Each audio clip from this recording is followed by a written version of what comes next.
복된 주일입니다. 이 시간에 여기까지 나오신 여러분들 위해 하나님의 크신 은혜가 함께하기를 진심으로 기원합니다. 아울러 여러 가지 사정으로 영상으로 예배에 참여하는 모든 분들에게도 동일한 은혜가 함께하기를 기원합니다. 오늘은 감사주일입니다. 감사주일, 교회에서 감사주일을 드리는 이유가 무엇인가 하면 1년 동안에 하나님께서 베푸신 은혜들을 감사하는 날을 정한 것입니다. 매 주일 감사해야 되지만 그것들을 잊지 않고자 감사주일을 정해서 또 이것을 회복하도록 그런 날로 정했습니다. 원래 여느 교회에서는, 우리나라 여느 교회에서는 보통 11월 셋째 주를 추수감사주일로 이렇게 드리는 경우가 많은데 그게 다 지키는 건 아니고, 그것이 어떻게 전해되냐면 미국에서 온 선교사님들이 미국에서 드리던 추수감사절, 그때 미국에는 11월 셋째 주 정도면 추수가 다 맞춰져서 모든 추수를 한 것들을 하나님 앞에 감사하는 마음으로 이렇게 예배를 드리곤 해서, 그때를 기점으로 11월 셋째 주 정도에 추수를 감사하는 마음으로 하나님께 감사주일로 지켜서 예배를 드리고 했는데, 오늘날에는 이제 농사를 짓는 사람이 많지가 않고 다 도시 생활을 하는데 추수감사주일 하면 조금 동떨어진 것입니다. 나는 농사를 져본 적도 없고 그것에 대한 감사가 그렇게 꼭 미국 사람들과 일치가 되지 않는 것입니다. 그래서 저희 교회는 굳이 미국 사람들이 드렸던 그 절기를 꼭 그 날짜에 지키기보다는 우리 명절과 좀 비슷하게 추석과 관련된, 우리나라의 추석은 한 해 동안에 풍성한 과실을 주신 것을 감사하면서 그런 절기를 지키는데, 그 명절을 지키는 것과 마찬가지로 추석 즈음을 해서 전주나 후주 때 감사주일을 정해서 하나님께 우리에게 풍성한 은혜를 허락하여 주셨음을 감사하는 절기로 보내려고 합니다. 그래서 오늘 감사주일만 감사하는 것이 아니라 평소에 늘 감사하는 그런 마음들을 생각할 수 있도록 특별히 감사주일을 보냈으면 좋겠습니다. 근데 한 해를 되돌아볼 때 여러분들은 어떤 것들이 감사합니까? 제가 저 뒤에 감사나무를 만들어 놓고 어떻게 써주시는지 좀 불편했는데, 아직 한 주밖에 지나서 많이 저희 가족 위주로 이렇게 쓰여졌는데, 한 해를 되돌아보면서 정말 감사할 것들이 무엇인지를 되돌아보았으면 좋겠어요. 누가 썼는지 대충 짐작가는 그런 감사가 있었는데, 코로나 때문에 학교 안 가서 감사하다 이런 감사가 있었고, 또 먹을 게 많이 있어서, 맛있는 걸 많이 먹을 수 있어서 감사하다, 이런 것들을 쓴 것 같습니다. 솔직한 감사인 것 같아요. 꾸미지 않고 정말 내 수준에 있어서, 내 앞에 있어서 그 감사가 솔직하게, 정직하게 쓰여 있는 것들을 보게 됩니다. 그런데 비록 여러분들에게 있어서 정말 큰 감사거리가 없다, 내가 하는 일마다 잘 안 되고, 내게 수입도 없고, 하는 일도 잘 안 되고, 환경이 이렇게 어렵고, 또 건강이 이렇게 안 좋은가, 하는 일마다 정말 잘 안 되는 것 같아서, 상황이, 여건이 정말 좋지 않은 것 같아서 감사할 것이 없다라고 생각할 수 있으나, 우리에게는 정말 변치 않는 그런 감사거리가 있습니다. 그것은 무엇인가라면 하나님께서 우리를 택하여 주셨고, 그 택하심 받은 것에 따라서 하나님께서 우리에게 믿음을 주셔서 오직 하나님의 은혜로 구원받게 하셨다는 그 사실입니다.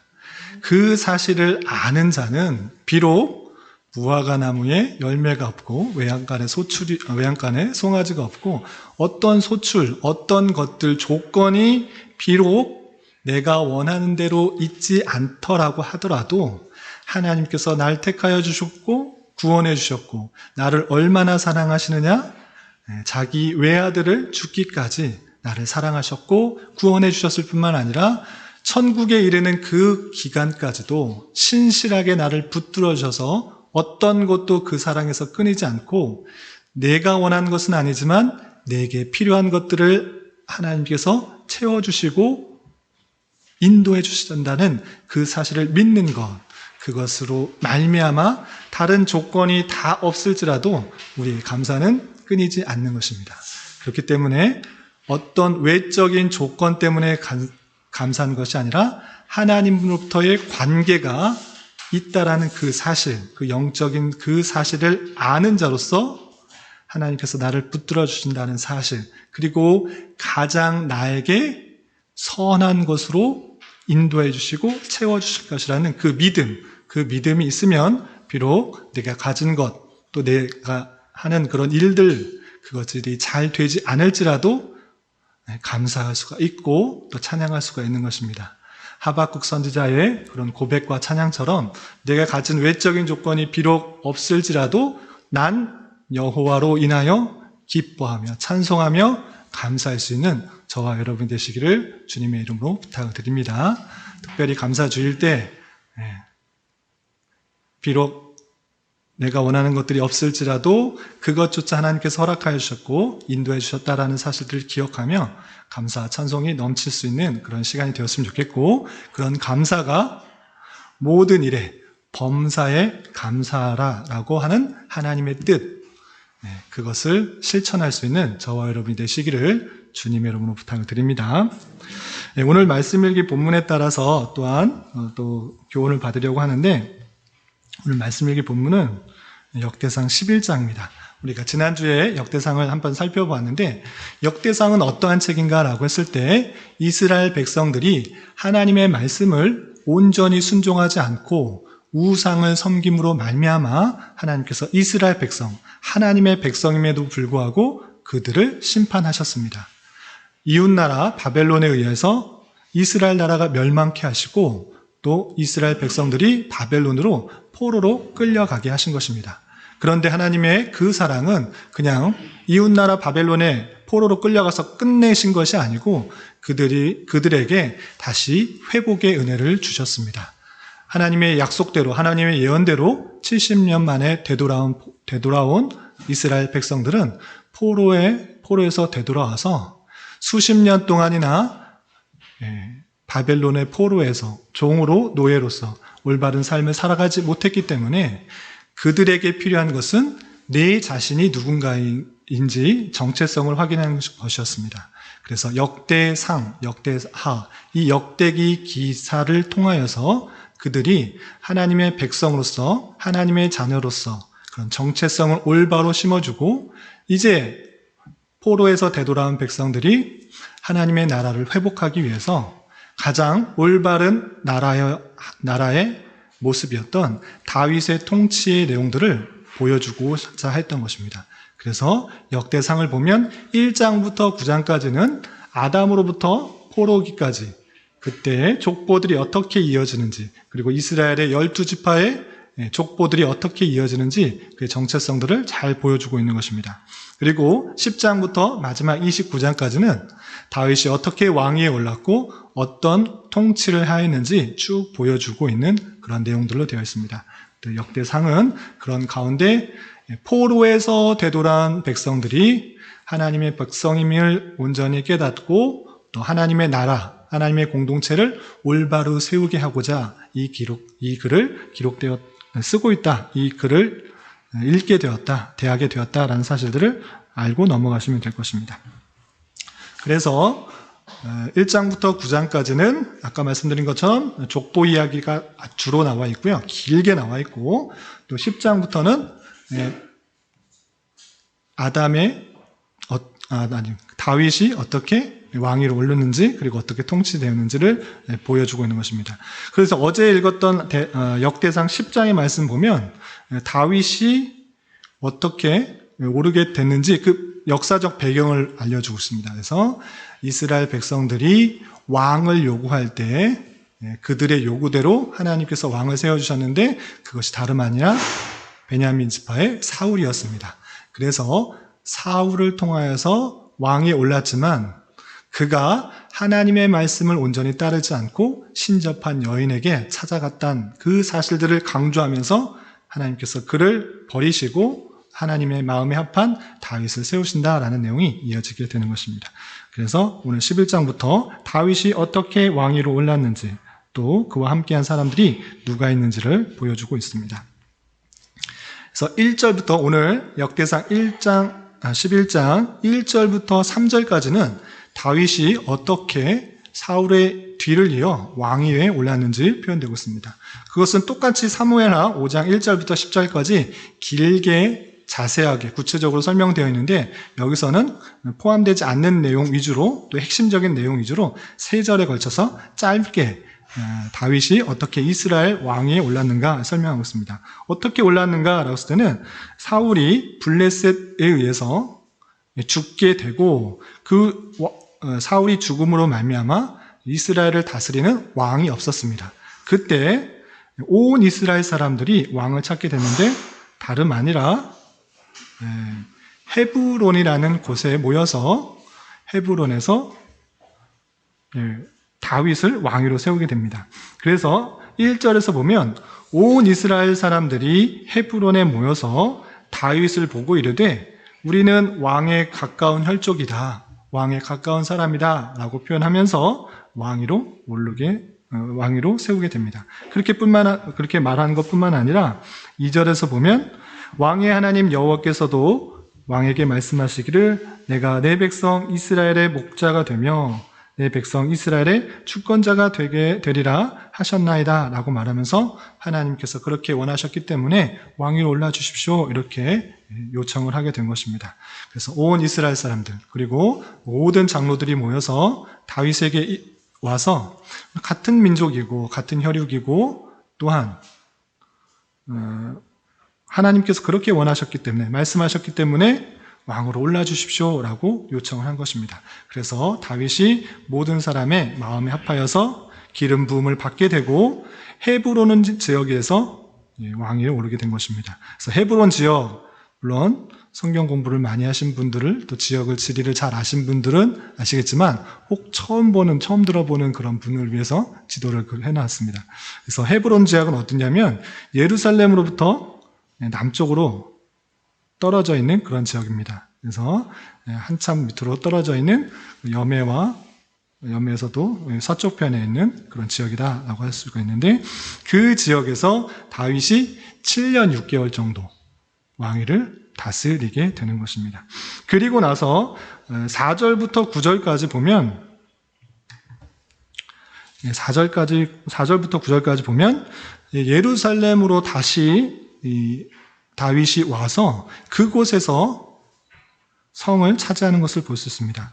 7년 6개월 정도, 약 7년이라는 시간 동안은 헤브론 지역에서 왕으로 올라 나라를 다스렸고, 그리고 나서 예루살렘이라는 아까 그 헤브론에서 북쪽편에 있는 약 40km 정도 떨어져 있는 그곳에 가서 왕으로 다시 오르게 되는 것입니다.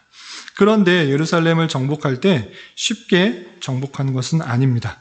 여기에는 예루살렘 성이 언덕 위에 골짜기와 언덕 위에 아주 견고하게 서 있는 성이 있었습니다. 그래서 거기에는 비어 있는 것이 아니고 여부스 족속이라는 그런 족속이 살고 있었습니다. 그래서 이 사람들이 아주 견고하게 성을 쌓아놓고 지켰기 때문에 이스라엘 사람들 그리고 다윗이 쉽게 이것을 공격해서 차지하지 못했습니다. 그래서 여부스 사람들은 네가 아무리 전쟁을 잘하고 힘이 있어도 용맹스러운 사람이 있어도 여기는 다리 저는 사람들도 여기를 다 막을 수가 있을 정도로 아주 견고하고 튼튼하다. 너희들은 여기를 공격하지 못할 것이다. 이렇게 말하기까지 합니다.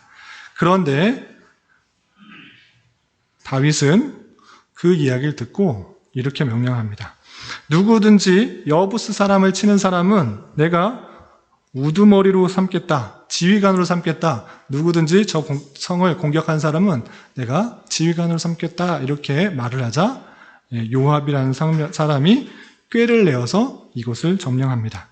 이곳은 어떤 군대도 쉽게 공략할 수가 없지만 단 한 가지 문제가 있었습니다. 이것은 수로가 이 성에 있었던 것이 아니고 밖에 있었던 것입니다.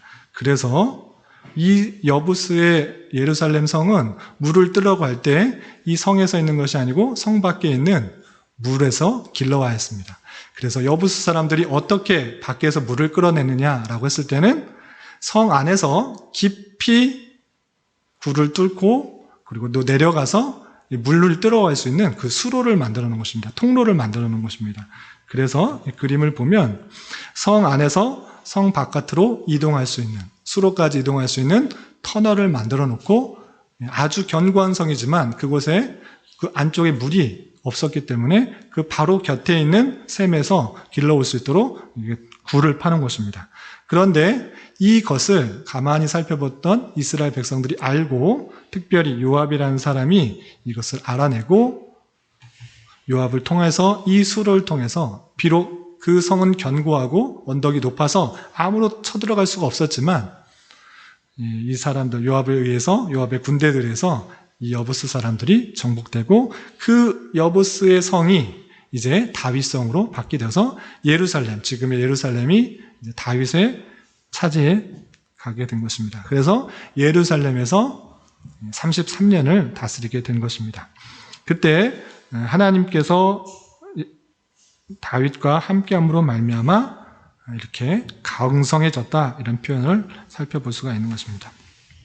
그리고 10절부터 47절까지는 아주 길게 다윗의 용사들에 대해서 나옵니다. 다윗의 용사들을 쭉 설명하는데 이름이 정말 많이 나옵니다. 그런데 이 부분이 또한 사무엘하 23장 8절부터 39절까지 나옵니다. 그런데 다윗의 이렇게 강성하게 할 수 있었던 데는 여러 용사들이 있었는데 그 용사들의 이름들을 하나하나 다 설명하고 있는 것입니다. 사무엘하에서는 특별히 37명이 이름이 나옵니다. 37명이 누구인지 이렇게 나오지만 오늘 역대상에서는 더 많은 사람들이 나옵니다. 그래서 더 많은 사람들이 다윗과 함께함으로 말미암아 다윗이 그 나라를 견고하게 할 수 있었다라는 것들을 표현해주고 있는 것입니다. 그럴 때 다윗의 용사들을 표현하는데 다윗의 용사들의 내용들을 보면 아주 체계적으로 그 수많은 군사들을 관리하고 있었던 것을 볼 수 있습니다.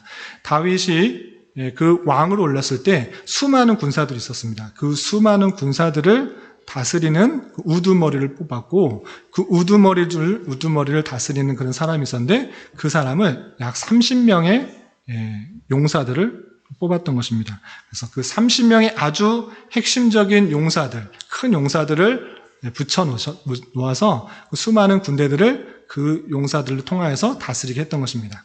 그런데 그 30명의 그 용사들을 또 통제하는 3명의 아주 뛰어난 제일가는 용사들이 있었고 두 번째 3명의 군사들이 있었던 것입니다. 그래서 첫 번째로 가장 다윗과 함께하여서 열심히 그를 도왔던 3인이 누구인가라고 했을 때는 역대상에서는 11절에 야소부암을 소개하고 있고요. 또 12절에 엘르아사를 소개하고 있습니다. 그리고 3인 중에 2명을 역대상에서 말했는데 아까 말씀드린 것처럼 병행구절 사무엘하를 보면 나머지 1명도 설명하고 있는데 그것은 삼마인 것을 볼 수 있습니다. 그래서 야소부암, 엘르아살, 삼마 이 3명의 용사들은 다윗의 가장 높은 지위에서 그들을 함께 도왔던 사람이라고 이해하시면 될 것입니다. 그럼 야소부암은 어떤 일을 했는가? 30명의 우두머리다라는 표현이 있고요. 또 한꺼번에 300명을 죽일 정도로 아주 용감하고 힘이 있는 그런 제일 가는 용사였다라고 살펴볼 수가 있는 것입니다. 그리고 엘르아살에 대해서 설명하는데 엘르아살에서 설명할 때 보리밭에서 블레셋 사람들을 수많은 블레셋 사람들을 죽였다라는 그런 용맹스러운 모습을 보여주고 있습니다. 그리고 삼마는 설명되지 않았는데 삼마에 대해서는 또 가장 가까이 측근으로서 다윗을 도왔던 제일 가는 3인 중에 1명으로 이렇게 소개되고 있습니다. 그리고 이 교환에선 잘못되어 있는데 주보에 보시면 다윗이 아둘람 굴에 숨어 있을 때 블레셋 사람들의 군대를 돌파하고 물을 가져다 준 사람이라 소개되어 있는데 이것은 둘째 3인인 것입니다. 둘째 3인으로 내려야 되는데 제가 순서대로 그냥 쓰다 보니까 그 위쪽에 왔습니다. 그래서 첫째 3인은 야소부암, 엘르아살, 삼마이고 이 사람보다는 못하지만 30명보다는 뛰어나서 아주 힘있게 다윗을 도와주었던 그런 사람이 있는데 그 사람은 아비새, 브나야인 것입니다. 그래서 아비새와 브나야와 또 무명의 1명의 용사는 다윗이 아둘람금에 숨어 있을 때 정말 목이 말라서 안타까워하고 있어. 누가 나에게 시원한 물을 가져다 줄 수 있을까라고 했을 때 이 아비새와 브나야와 무명의 1명의 용사가 그 블레셋 수많은 군사들의 적진을 단 3명이 뚫고 들어가서 거기에 있는 물을 떠다가 다윗에게 가져다 주는 것을 볼 수 있습니다. 그런데 이 다윗은 이것은 생명과 같은 그런 물이다. 어떻게 그 생명 같은 물을 나 스스로 마실 수 있는가라고 해서 이 물을 먹은 것이 아니고, 그림에도 좀 표현됐는데 잘 보이진 않지만 물을 그냥 버리고 있는 것을 볼 수 있습니다. 그만큼 내 생명보다 더 중요한 것이 다윗의 생명이다, 왕의 생명이다 생각하면서 내가 죽더라도 다윗의 그 어려움 또 갈증을 해결해 주고자 목숨까지 바쳤던 사람이 두 번째 3인인데 아비새, 브나야 또한 무명의 용사인 것입니다. 그리고 26절부터 47절까지는 아주 자세하게 누구의 용사가 있고 누가의 용사가 있고 큰 용사는 누구고 하면서 47명 정도의 용사의 이름을 쭉 설명하고 있는 것을 볼 수 있습니다. 그래서 다윗이 있기까지 수많은 용사들, 또 그들을 또 다스리는 더 뛰어난 용사들을 통하여서 다윗이 왕위를 잘 다스릴 수 있었다라는 것들을 포로에서 되돌아온 백성들에게 알리고자 그 수많은 이름들을 설명하고 있습니다. 그러면 이것을 통해서 우리는 무엇을 깨달을 수 있을지 생각해 봤으면 좋겠습니다. 첫 번째, 다윗이 왕으로 추제된 이유가 무엇인가 라고 한번 생각해 보았으면 좋겠습니다. 다윗이 왕위로 올랐는데 그것을 생각할 수 있는가? 그냥 알고 가면 되지, 이렇게 생각할 수 있는데 이것을 통해서 우리가 영적인 교훈을 얻을 수 있는 것입니다. 첫 번째, 다윗이 왕으로 추제된 이유는 3가지 조건이 있습니다. 첫 번째, 율법의 조건을 만족했습니다. 1절 하반절에 보면 우리는 왕의 혈족이니다 라고 표현된 부분이 있는데, 왕으로 오르기 위해서는 반드시 같은 동족이어야 했습니다. 당연한 사실이겠죠. 신명기 17장에 보면 너희들이 혹여나 왕을 세울 때는 어떻게 해야 된다라고 자세히 설명하고 있는데, 신명기 17장 15절에 보면 반드시 내 하나님 여호와께서 택하신 자를 내 위에 왕으로 세울 것이며 내 위에 왕을 세우려면 내 형제 중에서 한 사람을 할 것이요 내 형제 아닌 타국인을 내 위에 세우지 말라, 이렇게 말씀하셨습니다. 그렇기 때문에 왕으로 세울 때는 가장 기본적인 것이죠. 왕을 세울 때 다른 민족에서, 다른 종족에서 하는 것이 아니라 너의 동족, 내 형제에서 택하라, 이렇게 말씀을 하셨을진데, 많은 이스라엘 백성들이 다윗에게 왔을 때 우리 왕의 혈족 아니냐, 우리가 같은 동족이지 않느냐라고 말씀에 근거해서 왕으로 요청하는 것을 볼 수 있습니다.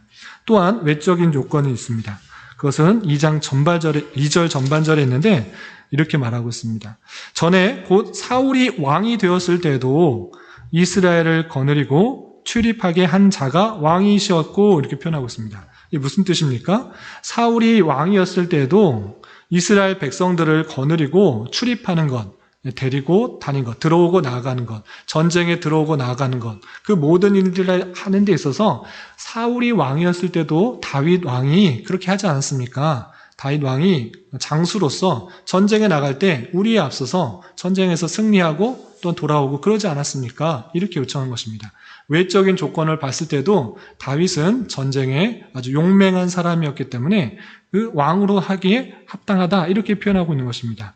사울이 왕이었을 때도 이스라엘을 거느리고 출입을 하게 한다 자는 다른 사람이 아니고 다윗 왕이었습니다. 그러니까 왕이 되주십시오라고 외적인 조건도 부족함이 없다라는 것들을 보여주고 있습니다. 그런데 결정적으로 다윗이 왕으로 추대될 수 있는 이유는 3번째의 조건에 의해서입니다. 그것은 다름 아니라 하나님께서 선택하셨다라는 것입니다. 왕의 하나님 여호와께서도 왕에게 말씀하시기를 내가 내 백성 이스라엘의 목자가 되며 내 백성 이스라엘의 주권자가 되리라, 이렇게 사무엘상 16장 1절에 말씀해주고 있는 것입니다. 그러니까 다윗이 왕위에 오르기 전에 먼저 다윗에게 하나님께서 사울은 하나님의 말씀을 온전히 지키지 않음으로 말미암아 내가 버렸고 나는 다윗 너를 택하였다. 너가 이제 왕위로 오를 것이다. 이렇게 다윗을 택하여 주신 것입니다. 그렇기 때문에 그 세 조건에 의하여서 다윗은 왕위에 오르기에 전혀 부족함이 없었고 그런 것을 확실하게 근거하여서 왕위에 오르게 된 것입니다. 그러한데 가장 중요하게 생각해야 될 것이 하나님의 선택, 하나님의 주권, 하나님의 뜻인 것을 우리는 기억해야 됩니다. 온 이스라엘 민족이 모여서 특별히 온 장로들이 모여서 다윗을 왕으로 뽑는 데 있어서는 자신의 생각, 자신의 욕심, 자신의 뜻이 반영된 것이 아니라 하나님께서 택하여 주셨고 하나님께서 결정해 주신 것을 온전히 따르는, 온전히 좇는 모습으로 그들이 결정하고 있었다는 사실들을 우리는 기억해야 됩니다. 마찬가지로 우리의 삶에 있어서 어떤 문제를 결정하는 데 있어서 나는 어떠한 식으로 결정하고 있는지를 되돌아보아야 될 것입니다. 단순히 내가 하고 싶은 대로 내 욕심에 따라 내가 편한 방식으로 어떤 일들을 결정하는데 모든 것을 쓰고 있지 않은지 되돌아봐야 될 것입니다. 하나님의 백성으로서 크든지 작든지 간에 큰일이면 더욱더 신경 써야 되겠지만 어떤 일을 하는 데 있어서 하나님의 뜻이 무엇인지, 하나님께서 원하시는 것들이 무엇인지를 살피고 그 뜻에 맞도록 결정하도록 해야 될 것입니다. 그러면 어떻게 하나님의 뜻인 줄 아느냐라고 할 때는 외적으로 드러나는 그런 모습들이 보여지게 되는 것입니다. 기본적으로는 성경 말씀을 통해서 우리에게 알려주시고 그리고 그것이 실제 외적인 모습들로 드러나게 되는 것이고 그 말씀에서 벗어나지 않도록 또 그게 되어진다고 하면 그것이 하나님의 뜻이라 생각하고 그 뜻에 맞춰 결정하는 노력들이 있어야 될 것입니다. 그래서 우리가 사는 방식에 있어서 단순히 내 욕심과 만족, 평안함을 위해서 결정하려고 하는 것보다 하나님께서 원하시는 뜻이 무엇인지 그리고 그것이 외적으로 어떻게 드러나는지 말씀에 근거하여서 살펴보며 올바른 뜻을 하나님의 뜻을 결정하려고 하는 그런 자세가 필요해야 될 것입니다. 그렇게 삶을 결정하여서 하나님께서 원하시는 결정들을 하며 삶을 살아갈 수 있는 저와 여러분이 되시기를 주님의 이름으로 부탁을 드립니다. 그리고 두 번째, 다윗이 예루살렘으로 수도를 옮기게 된 이유는 무엇인가 생각해 보아야 되는데 원래는 헤브론이라는 지역에서 약 7년간의 통치를 했고 또 예루살렘으로 옮겨서 33년간이라는 그런 통치를 하게 됐는데 왜 예루살렘으로 갑자기 옮겼을까? 또 생각해 볼 필요가 있습니다. 물론 외적인 조건이 좋습니다. 헤브론보다 더 북쪽에 있어서 북쪽에 있는 여러 지파들을 더 관리하기가 쉽습니다. 그래서 이스라엘의 중앙 정도에 위치했기 때문에 지리적으로나 또는 경제적으로나 요충지에 있는 것입니다. 우리나라도 북한과 남한 가운데 또 수도 서울이 있는 것처럼 그 지역에 있어서도 가운데 있으면 북쪽으로나 남쪽으로나 오가기가 편한 것입니다. 또 경제적으로 요충이 될 수가 있는 것입니다. 그리고 아까 지리적으로 봤을 때 여기서는 어떤 그 외부의 그런 적들이 쳐들어왔을 때 쉽게 공격할 수가 없는 곳입니다. 골짜기로 사방이 남쪽과 서쪽, 동쪽이 이렇게 골짜기 깊게 파여 있어서 거기 위에 언덕 위에 성을 높게 쌓으면 누구도 쉽게 쳐들어올 수가 없는 것입니다. 그래서 군사적으로도 아주 요충지였습니다. 그래서 여기가 좋다 생각하여서 다윗은 옮기게 된 것입니다. 그런데 인간적으로 생각해 볼 때 그냥 예루살렘으로 옮겼지만 하나님께서 이것을 어떻게 평가하실까라고 할 때 그 내용에 우리는 더 집중이 되는 것입니다. 다윗은 그런 것까지 아마 모를 수도 있습니다. 내가 예루살렘 오는 것, 여기는 경제적으로 좋고 군사적으로 좋고 또 지리적으로 좋으니까 여기 옮기면 좋겠다 생각해서 옮겼을 수 있는데 그 성에 그리고 그 예루살렘 성전을 짓게 된 그 이유, 그것을 보면 다름 아니라 아브라함이 독자 이삭을 하나님께 바쳤던 곳이 이 모리아산, 이 예루살렘 성이 있는 곳입니다. 그곳에 솔로몬의 성전이 세워지게 되고 그것을 계속적으로 이어지게 하며 그것을 시온산이라 칭해지고 계속적으로 하나님의 평안이 있는 그런 곳으로 묘사되고 있다는 사실들을 살펴볼 수 있습니다. 그것이 시편에 잘 드러났는데 시편 78편 54절 시편 78편 54절에 이렇게 표현되고 있는 것입니다. 제가 한번 읽어드리겠습니다. 여러분들 교환에 있는데 제가 읽어드리겠습니다.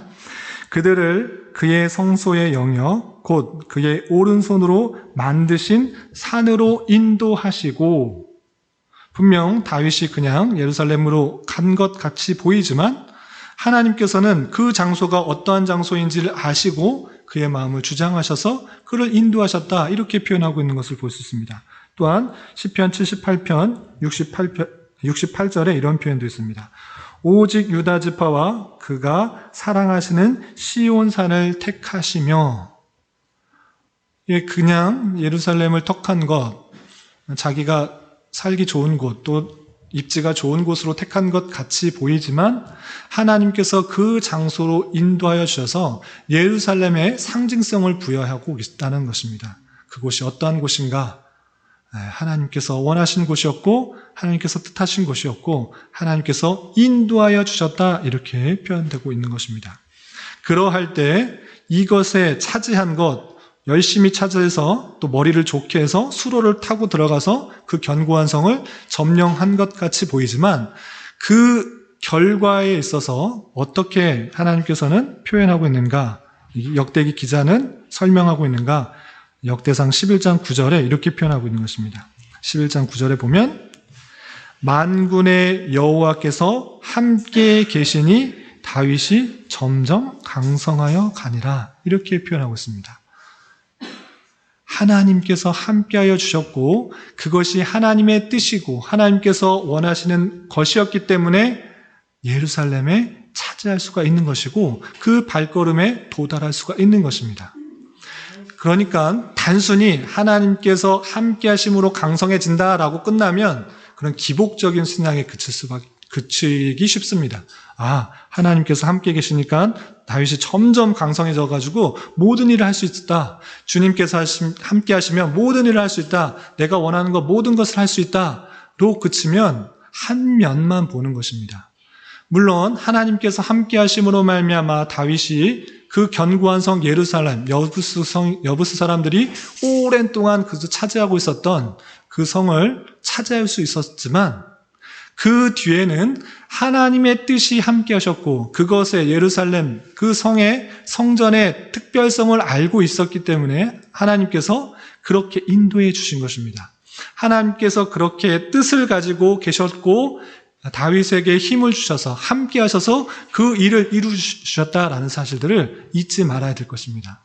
단순히 하나님과 함께 하여서 내가 원하는 일들을 하려고 하는 것은 그런 우상 숭배에 가까운 것입니다. 그런 여타의 종교와 똑같은 것입니다. 신의 힘을 빌려 내가 어떤 일을 쟁취하고 어떤 것을 이루려고 하는 것은 여타의 종교와 마찬가지고 우리 또한 하나님을 섬기는 것이 아니라 하나님을 이용해 내가 원하는 것을 섬기게 되는 것입니다.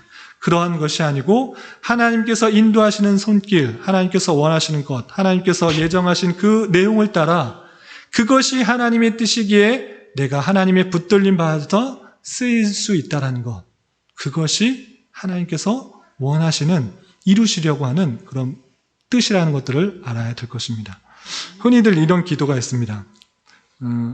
기도에 대해서 신약에서 표현할 때 믿음이 겨자씨만한 믿음이 있어도 산을 들리어서 바다에 던져도 들릴 것이다, 이렇게 표현을 해요.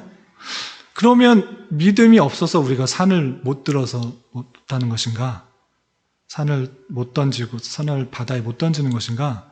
이것을 잘 이해해야 되는데 그만큼 참된 믿음을 갖고 있다면 능치 못할 것이 없다라는 뜻이고, 그 뜻은 무엇이냐면, 그 믿음은 무엇이냐면 하나님께서 계획하시고 뜻하신 것이라면 못할 것이 전혀 없다라는 그런 뜻인 것입니다. 그래서 하나님께서 예정하시고 하나님께서 뜻하신 것이라면 산이 바다에 던지우는 것도 하나님께서 뜻하신 것이라면 그것을 믿고 기도하고 간구하면 능치 못할 것이 없다라는 것을 보여준 것과 마찬가지로 다윗이 예루살렘을 차지하는 것, 다윗의 그냥 욕심이 아니라 하나님께서 원하셨던 것이고 그것에 상징성이 있었기 때문에 하나님께서 다윗과 함께함으로 그 성을 차지할 수 있었다라는 사실들을 잊지 말아야 될 것입니다.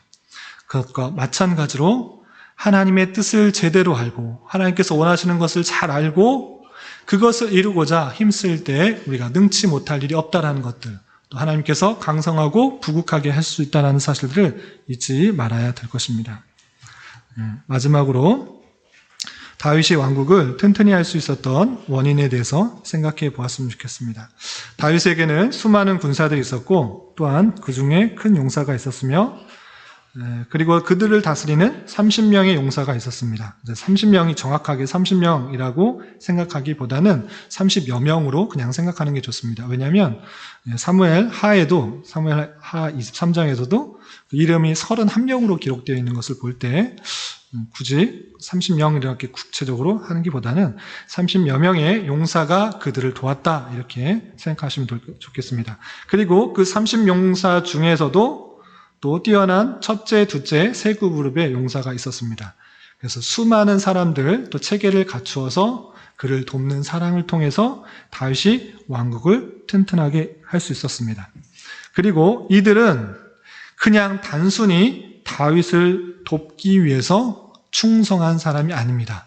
그냥 사람을 보고 다윗 저 사람 참 훌륭해, 인격이 좋아, 아주 힘 있고 능력 있어, 지혜로워. 그래서 그 사람을 도운 것이 아니라 오늘 말씀 10절에 보면 이런 표현을 볼 수 있습니다. 10절, 11장 10절.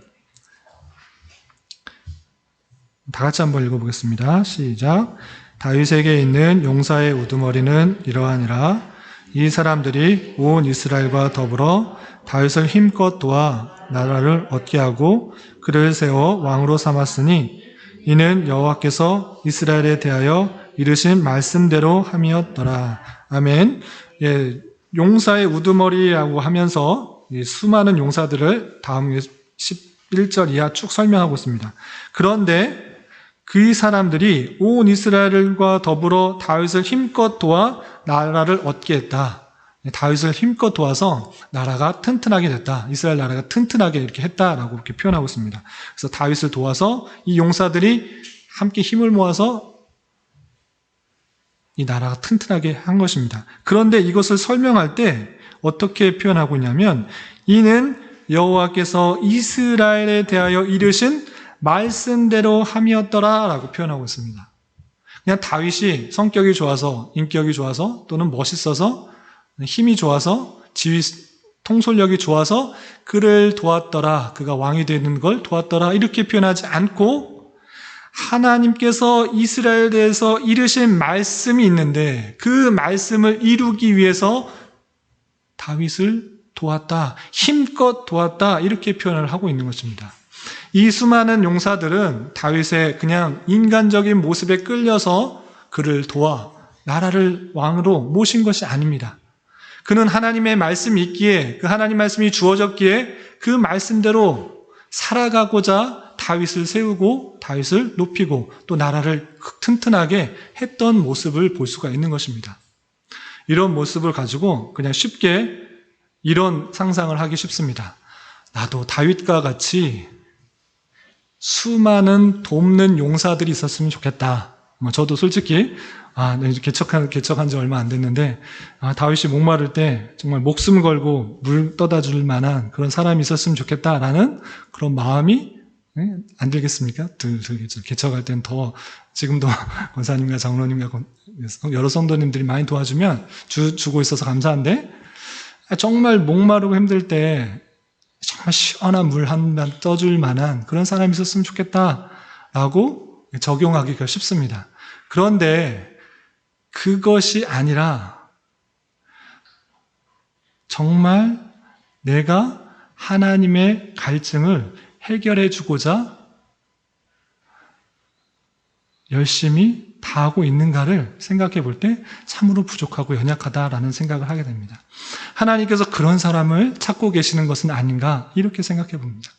이 세상이 정말 어두워지고 피폐해지고 타락해 가고 있는데 하나님의 말씀대로 살아가고 있는 사람, 또 하나님을 온전히 섬기고 있는 사람, 하나님의 말씀이 무엇인지 온전히 밝히고 그것대로 세우고 그 교회를 세우는 사람들을 찾고 계시는데 그 시원한 물 한 잔 떠줄 정도의 그런 내 행동을 하고 있는가를 되돌아보게 되는 것입니다.